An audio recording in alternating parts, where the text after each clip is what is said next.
Buenos días chicos, el tema de hoy es distonía y ataxia. Al terminar las dos presentaciones hubo trabajo en la plataforma y ustedes son libres de enviar su trabajo. Recuerden que el examen es el miércoles.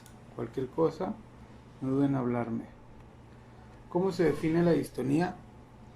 La distonía es un movimiento involuntario anormal, es repetitivo, lento que provoca torsión y posturas anormales. La fenomenología nos dice que la acción voluntaria es determinada, es anticipada y que el movimiento va dirigido o es producido por la voluntad de hacer. Si hablamos del temblor distónico, decimos que son oscilaciones espontáneas, rítmicas, aunque a menudo inconscientes o inconstantes. Este movimiento es producido por contracciones de los músculos distónicos, chicos. A menudo se hacen exacerbados por un intento de mantener la postura primaria, que sería la postura normal. Este temblor distónico no se puede aliviar al permitir que la postura distónica normal se desarrolle plenamente sin resistencia. Estamos hablando desde el punto cero, o sea, no hay una postura normal. Se dice que es una postura distónica, o sea, no hay punto de referencia cero. Y pues este temblor, chicos, puede ser difícil de distinguirse de otros tipos de temblores que son esenciales en el cuerpo. Más adelante los vamos a ver.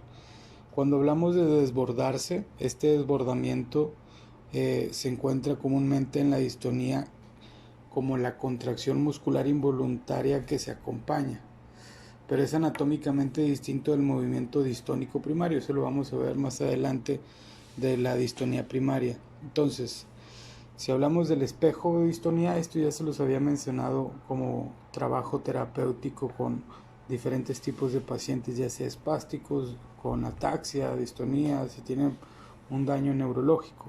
Entonces decimos que es una postura unilateral o un movimiento que es similar, es contralateral también. Entonces hay una característica distónica que puede ser provocada, como por lo general el lado más grave es con el que trabajamos y se hace la teoría de espejo. Hay que buscar cuál es la teoría de espejo, chicos. Cuando hablamos del alivio de las maniobras, usamos trucos sensoriales, que es lo mismo para la teoría de espejo. Aquí nos damos cuenta que las acciones voluntarias que corrigen específicamente la postura normal o alivian los movimientos distónicos, estos suelen ser movimientos simples, les llamamos gestos, y se llaman gestos antagonistas. Usamos esto como truco sensorial. Entonces, la región del cuerpo que está afectada por la distonía, ahí es donde hacemos el trabajo y se hace de manera contralateral. Es un poco reborujado, pero tenemos que llevarlo a la práctica para que más o menos lo entiendan. Yo hablaba en clases sobre cómo trabajar junto con las fibras y no en contra de las fibras en un paciente que presenta una espasticidad del miembro superior. No sé si recuerden. Si hablamos de características semiológicas, tenemos tres específicas: la tarea específica, el gesto antagonista, que es el truco sensorial que vamos a trabajar, y la variabilidad en diferentes funciones. Cuando decimos tarea específica nos referimos a la activación selectiva de los movimientos involuntarios de tareas específicas. Por dar un ejemplo, cuando escribimos, cuando usamos el mouse, el del ratón, cuando tocamos un instrumento musical, estas son tareas específicas. Si hablamos de gestos antagonistas, que es el truco sensorial para mejorar la distonía y el fenotipo, mientras aplicamos, por ejemplo, ejercicios tan simples como tocar la barbilla, tocarse los ojos, sostener un objeto. Esto es lo que nos ayuda. Cuando vemos esta tarea específica por medio de los trucos sensoriales, vemos los patrones anormales que están involucrados por medio de la distonía. Si hablamos de la variabilidad en diferentes funciones, pues esta variación depende de la gravedad de la distonía, y nosotros lo que buscamos son acciones específicas que pueda realizar y las llevamos de menos a más.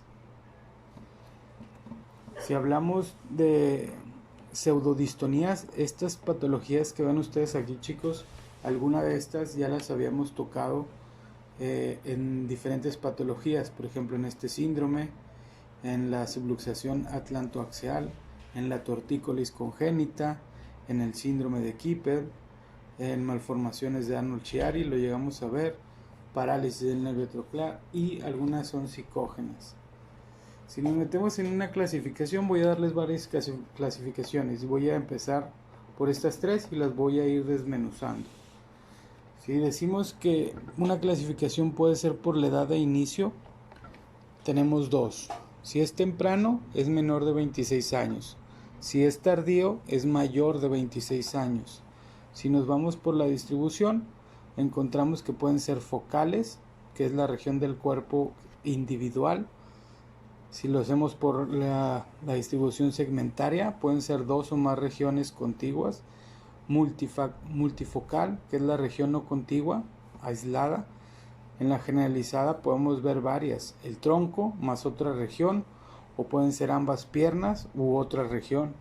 Si hablamos de la hemidistonía, podemos decir que es un brazo unilateral más una pierna más la cara, y es muy característico en esta clasificación. Si mencionamos las causas, tenemos las primarias, que es idiopática, una distonía esporádica que puede ser familiar. Si hablamos de la distonía plus en síndromes, pueden ser no degenerativa más otra función neurológica, por ejemplo el Parkinson o las mioclonías. Si hablamos de secundarias, distonías secundarias, decimos que es sintomática, adquirida o exógena. Si hablamos de todas estas, podemos decir que una de las características de otra enfermedad neurológica puede ser paroxística, como por ejemplo la disinesias. Esta sería una de las causas neurológicas, entre otras, eso es claro, ¿verdad? Tenemos otra característica en base a lo que hemos visto en la diapositiva pasada. Si vamos por las características clínicas del paciente, pues tenemos la edad de inicio, como ya lo había dicho, la distribución o la localización, el patrón temporal, la de la afección, los cuadros asociados, otros trastornos del movimiento, aparte de la distonía, y otras manifestaciones que pueden ser neurológicas o sistémicas. Por ejemplo, en las características clínicas respecto a la edad de inicio tenemos varias. En la infancia puede ser desde el nacimiento a los 2 años. En la edad infantil de 3 a los 12 años. En la adolescencia de los 13 a los 20 años. Y en la etapa adulta temprana pues puede ser de los 21 a los 40 años. Y ya en la adulta tardía sería de los 40 en adelante. Si nos metemos en la localización, como ya les había dicho, pueden ser focales, multifocales, segmentarias, generalizadas y hemidistonías.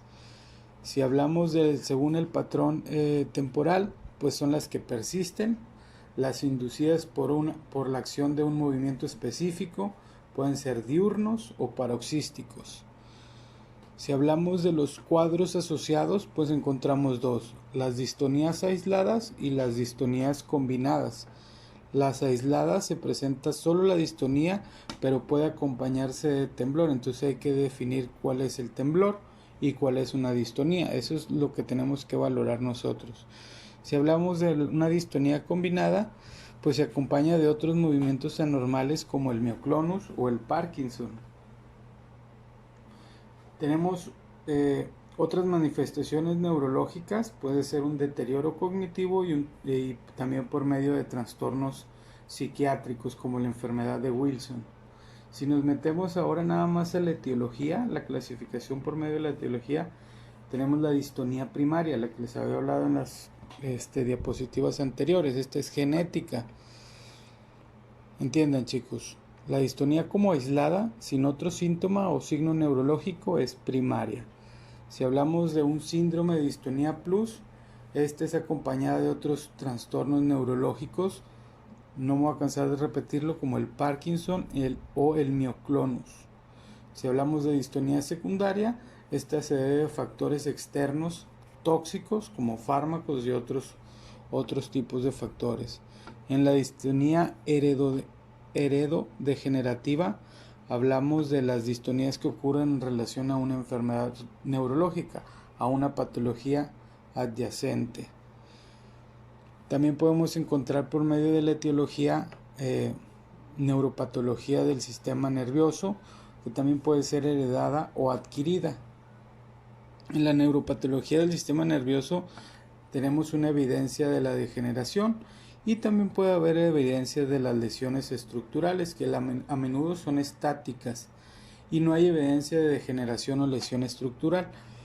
Si nos metemos por medio de la etiología en si es heredada o adquirida o idiopática, en la heredada puede ser debido a autosómico dominante, autosómico recesiva ligada al cromosoma X y mitocondrial. Si hablamos por medio de la etiología en lo adquirido, decimos que se debe a una lesión cerebral perinatal, a infecciones, drogas, toxicomanías, problemas neoplásicos o una lesión cerebral o su factor puede ser psicógeno. Si decimos que es idiopática, es esporádica y ascendencia familiar. Nos vamos a quedar hasta aquí, chicos. La próxima presentación o el término de esta presentación se la subo después. Hasta luego.